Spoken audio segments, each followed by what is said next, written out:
Bonjour et bienvenue dans cette nouvelle vidéo, j'espère que vous allez tous bien. Je vous retrouve aujourd'hui pour vous dévoiler le rituel du crâne étau rouge. Nous avons fait dernièrement le rituel du crâne étau noir. Ce rite ici est réservé à ceux et celles qui souhaitent reprendre leur pouvoir, imposer leur présence. Donc ce crâne rouge ici n'attire pas simplement. Il domine, il irradie, il impose. Donc vous allez pouvoir avec ce rituel accéder à un certain charisme, être une lumière brillante dans ce monde où la plupart des humains sont des âmes sombres. Je vous retrouve tout de suite pour le rituel. Je vous retrouve donc pour le rituel complet du crâne étau rouge. Complet parce que je vais vous expliquer tout ce qu'il faudra que vous vous procuriez et pourquoi est-ce qu'on va mettre tel ou tel ingrédient. Alors aujourd'hui nous allons donc faire le rituel avec le crâne étau rouge qui, comme je vous le disais, n'attire pas simplement. Il domine, il impose, il irradie. Il transforme votre aura en un soleil rouge, un noyau magnétique autour duquel votre monde s'organise. Ce rituel est destiné à celles et ceux qui veulent fortifier leur aura, imposer naturellement leur présence, intensifier leur charisme, stabiliser leur puissance personnelle, protéger leur influence. Contrairement au crâne étau noir, ici, nul besoin de repousser. Les ombres se retirent d'elles-mêmes face à votre ascension. Il vous faudra donc pour ce rituel la bougie crâne étau noir en cire d'abeille que vous pourrez trouver à la boutique. Donc la couleur du sang et du pouvoir vital, donc elle impose, elle l'active et elle irradie. De l'huile de pouvoir également que vous pourrez trouver à la boutique qui va amplifier votre autorité naturelle et votre aura magnétique. Vous aurez besoin également d'encens. Donc ici, je vais préparer en écrasant un mélange d'encens de sang de dragon, de storax et 4 roses. Les 4 roses, vous pourrez également les trouver à la boutique. De la poudre d'attraction qui renforcera votre rayonnement personnel et votre magnétisme énergétique. Un miroir qui va être l'amplificateur d'aura. Il renvoie votre propre énergie vers vous, vous transformant en source centrale. Il vous faudra également des cristaux. Alors ici, j'ai sélectionné un grenat pour la puissance vitale, le jaspe rouge ici pour l'ancrage et la stabilité, et l'hématite pour l'attraction. Nous aurons également besoin d'un mot de pouvoir, comme dans tout rituel. Ici, le mot de pouvoir sera Imperium, autorité, commandement, domination énergétique, que vous graverez sur la bougie crâne de la mèche vers la base. On va commencer par graver le mot sur la bougie Imperium, ici.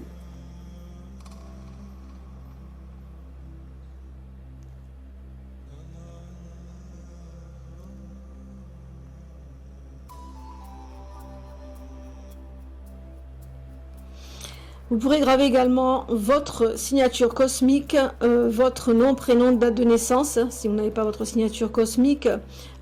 Donc vous pouvez aussi graver le nom de votre entreprise si vous souhaitez avoir beaucoup plus d'attraction au niveau de votre entreprise, d'accord.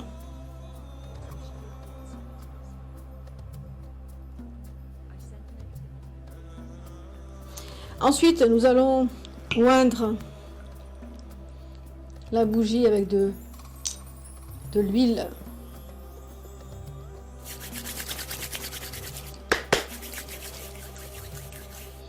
De l'huile de pouvoir.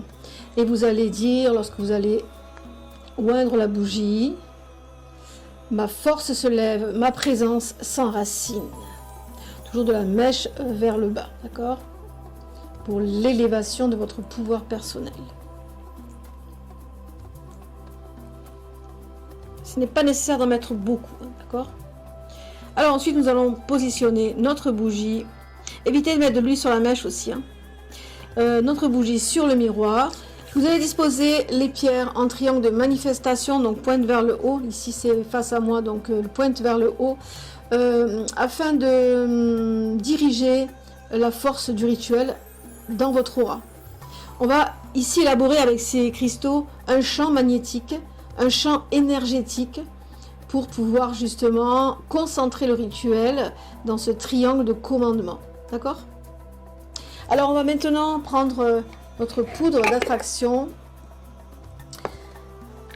qui sent vraiment très bon, que vous pourrez vous procurer aussi à la boutique, et vous allez saupoudrer autour du crâne comme ceci, un petit peu devant si vous voulez, dessus disons,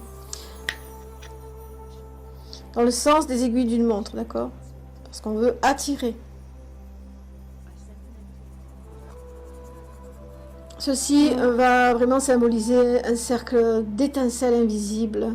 Donc ici, nous allons maintenant préparer notre encens. Donc je vais écraser et mélanger les 3 encens.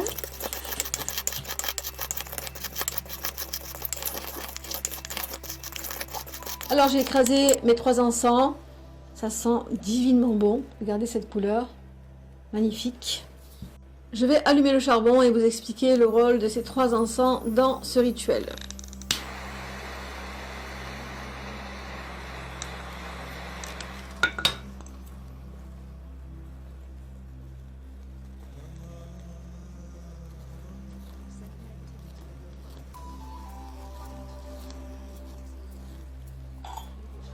Alors vous avez pu voir peut-être que j'ai une dent de buffle que j'ai mis à proximité de mon rituel, donc j'aime bien aussi travailler avec la dent de buffle, pas toujours, mais souvent quand il s'agit de force, de courage, de magnétisme, de commandement, voilà. Donc ça amplifie beaucoup les rituels, les dents de buffle. Après c'est optionnel, si vous voulez l'utiliser, je vous conseille vraiment de la consacrer, de la purifier, d'accord, d'abord. Vous pouvez aussi déposer quelques gouttes de pouvoir sur la dent de buffle. Hein. Vous prenez un peu de gouttes d'huile de pouvoir et puis vous allez la oindre pour le rituel en question et la poser à côté, ok? Alors je vais déposer un petit peu d'encens qui est vraiment très puissant et qui sent très bon, et je vais donc passer ma bougie au-dessus de l'encens. Et je vais vous expliquer le pouvoir de cet encens.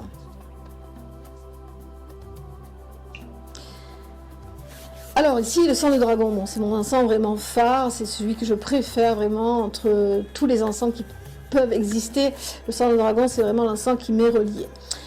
L'encens de dragon, c'est le porte-volonté, c'est pas un simple ajout, hein, l'encens. Ici, il porte la bougie, il porte votre mot de pouvoir et il porte votre aura. Alors le sang de dragon, il amplifie la puissance du mot Imperium gravé sur votre bougie. Il va créer un champ de protection autour du miroir et du crâne. Il va accélérer la réponse du rituel également. Alors le rôle dans le rituel. Quand la flamme s'élève, le sang de dragon propulse votre intention dans l'invisible. Il est le souffle rouge du rituel. Le storax, c'est l'ancrage et la manifestation, l'encens terrestre profond lié au passage, au carrefour, aux chaînes, aux esprits de la terre. Il condense et matérialise l'énergie que vous émettez. Son rôle dans le rituel, il va fixer votre pouvoir dans la matière. Il va préparer déjà l'offrande finale, donc l'enterrement, et il va stabiliser votre aura pour que l'autorité se voie au quotidien, pas seulement pendant la pratique. L'encens 4 roses pour l'aura vénusien. Il attire l'harmonie autour de vous. Il va intensifier votre charme, votre rayonnement, votre présence. Le rôle dans le rituel de cet encens, comme vous l'allumez chaque vendredi, heure de Vénus, cet encens va ouvrir votre champ énergétique, va tisser autour de vous un magnétisme naturel et va renforcer la douceur dans la domination du crâne étau rouge. Alors, le rôle global de l'encens pendant la bougie, pendant l'allumage de la bougie, d'accord? Lorsque la fumée monte pendant que la bougie brûle, elle guide la volonté. Sang de dragon, elle enracine la puissance. Avec le storax, elle magnétise votre aura avec la rose. et elle scelle le rituel autour de vous. La fumée devient le lien vivant entre la bougie, votre parole, votre reflet dans le miroir et l'univers. Elle est la respiration du rituel. On va à présent allumer la bougie. Et en allumant la bougie, nous allons d'abord réciter le mot gravé. Imperium, Imperium, Imperium.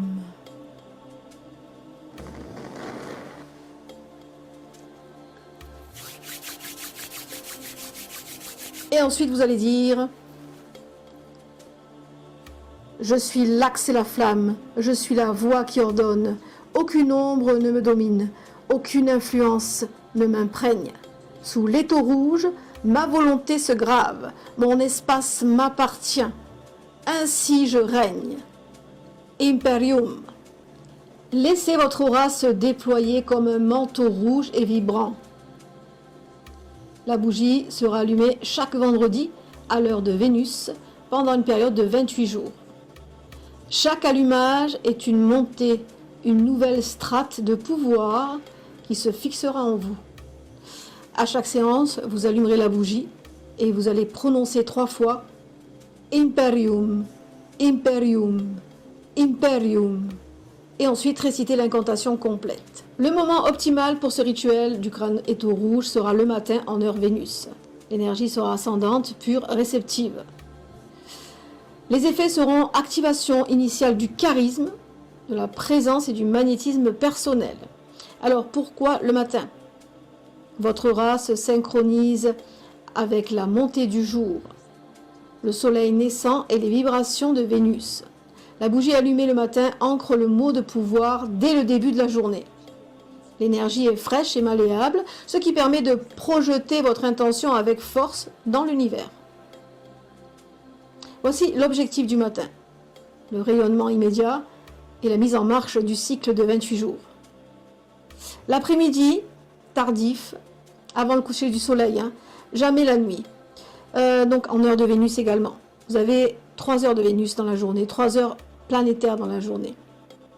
L'énergie sera descendante mais encore puissante avant le coucher du soleil. Parce que quelquefois, si vous ne pouvez pas le faire le matin, vous pourrez quand même le faire avant le coucher du soleil pour ce genre de rituel. Donc l'énergie sera descendante mais encore puissante, chargée de toute la vitalité du jour. Donc l'effet à ce moment-là sera la concentration et la densification de votre aura. En combinant ces deux moments, votre aura est active, rayonnante et magnétique dès le matin, puis stable, concentrée et irrésistible en fin de journée. C'est l'équilibre parfait entre force ascendante et densité descendante. L'idéal pour un rituel de souveraineté comme le crâne étau rouge. Avant de commencer ce rituel, vous pourrez prendre une douche de purification et ensuite vous allez préparer un bain purificateur. Après chaque séance, afin de fermer votre aura et stabiliser votre champ. Vous préparez un bain avec le sel de dégagement disponible à la boutique. Vous pourrez rajouter quelques gouttes d'huile de pouvoir dans votre bain. Vous allez ainsi fermer les portes ouvertes durant le rituel afin d'éliminer les résidus énergétiques, fixer votre rayonnement, protéger votre espace intérieur. Donc c'est important aussi de protéger votre espace une fois que vous avez terminé le rituel. Je dis cela pour les personnes qui n'ont pas l'habitude de réaliser des rituels, d'accord? Sans purification, l'énergie du rituel reste souvent trop ouverte et volatile. Une fois le rituel accompli, vous ne posez aucune question. Vous n'observez rien. Vous ne doutez pas. Vous ne calculez pas. Vous lâchez prise. L'énergie doit agir sans votre main dessus. Votre pouvoir a été émis. La magie se déploie maintenant dans les plans invisibles. Quand la bougie aura terminé son cycle complet, vous allez récupérer les restes, cire, poudre, débris éventuels. Ils contiennent vos anciennes couches énergétiques, celles que vous avez brûlées, transmutées, dominées. N'oubliez pas aussi l'encens. Vous devez les enterrer à la croisée des chemins ou sous un chêne, selon ce que vous recherchez. La croisée, destinée ouverte, nouveau chemin, montée vibratoire. Sous le chêne, pour la souveraineté, la puissance, l'enracinement durable. Lorsque vous allez enterrer, vous allez dire « Terre ancienne, garde mon passage, croisée ou chêne, scelle mon ouvrage. Ce qui fut brûlé ne peut revenir. Ma volonté seule trace l'avenir. Imperium, que mon pouvoir demeure. » Et vous allez recouvrir la terre. Puis vous partez sans jamais vous retourner. Et vous laisserez une offrande, car l'offrande est indispensable à chaque rituel. Lorsque vous enterrez les restes du rituel à la croisée des chemins ou sous un chêne, vous ne déposez pas seulement l'énergie du travail, vous rendez grâce aux forces qui ont travaillé pour vous. L'offrande est un geste de respect, elle scelle le pacte énergétique et assure que votre intention se manifeste harmonieusement. Alors, quelle offrande laisser ici? Dans la sorcellerie des campagnes et les pratiques chaotiques anciennes, on laisse une offrande simple, pure et naturelle. Un mélange de miel et de fleurs. Le miel nourrit les esprits de la terre. Les fleurs apaisent et honorent. Ce mélange est accepté autant par les forces du passage que par les esprits du chêne. Quelques pincées du mélange d'encens brûlé également, donc le sang de dragon, le storax et la rose, car vous rendez une part de la fumée sacrée au lieu où vous confiez votre rituel. Vous pourrez aussi opter pour quelque chose de plus fort, un petit morceau de pain ou de gâteau sucré, offert comme nourriture symbolique aux esprits protecteurs. Voici le rôle de l'offrande. Elle remercie les forces qui vous ont soutenu. Elle ouvre la voie à la réalisation sans résistance. Elle évite que l'énergie enterrée reste suspendue. Elle harmonise la descente du rituel dans la matière. L'offrande ferme le cercle et renforce votre autorité énergétique tout en gardant la bienveillance des forces de la Terre. Voilà, chère âme ardente, le crâne étau rouge est désormais activé. Vous avez ravivé votre force, votre présence et votre souveraineté intérieure. Votre aura est maintenant devenue un soleil rouge, une couronne invisible que nul ne peut renverser. Le mot de pouvoir Imperium s'est imprimé dans vos couches énergétiques. La poudre d'attraction, l'huile de pouvoir et la flamme rouge ont gravé votre domination dans l'invisible. Votre espace est scellé, protégé, stabilisé. À présent, marchez avec assurance. Votre présence impose, votre voix résonne, votre aura commande. Que votre volonté reste ferme, que votre lumière rouge guide vos pas et que votre souveraineté demeure jusque dans l'ombre du monde. Pax vobiscum. Voilà pour cette vidéo qui j'espère vous aura fait plaisir, vous aura appris quelque chose, vous aura donné envie d'élaborer ce genre de rituel pour vous permettre justement d'être plus charismatique, plus lumineux dans vos contacts, car nous savons que la Terre est un endroit très hostile, hein, nous savons tous, hein. Donc il faut toujours se protéger, toujours retirer tout ce qui bloque et devenir une lumière, mais une lumière que personne ne peut toucher, que personne ne peut éteindre, d'accord? C'est cela en fait le but. Sachez que toutes les bougies des rites de la Sibylle sont en cire d'abeille et ce sont des bougies rituelliques. Et j'ai eu un retour par rapport à une personne qui ne savait pas comment utiliser les bougies, les huiles, les poudres. Donc j'ai mis en place une vidéo sur chaque produit. Donc c'est en cours, hein, c'est déjà commencé, mais c'est en cours, c'est un long travail. Donc j'ai mis en place une vidéo sous la description de la bougie ou de la poudre ou du sel qui vous mènera directement à la chaîne YouTube où vous pourrez voir la vidéo en question qui utilisera le produit en question. Voilà, j'espère que cela pourra plus vous éclairer sur la façon d'utiliser les produits de la boutique. Si vous souhaitez devenir membre de la chaîne, vous pouvez cliquer sur le bouton rejoindre en bas de la vidéo où vous pourrez bénéficier de toutes les vidéos inédites de la communauté Les Rites de la Sibylle et vous serez les bienvenus dans ma communauté. Je vous souhaite à tous et à toutes un excellent week-end, prenez soin de vous, portez-vous bien, quant à moi je vous retrouve la semaine prochaine. Pax vobiscum.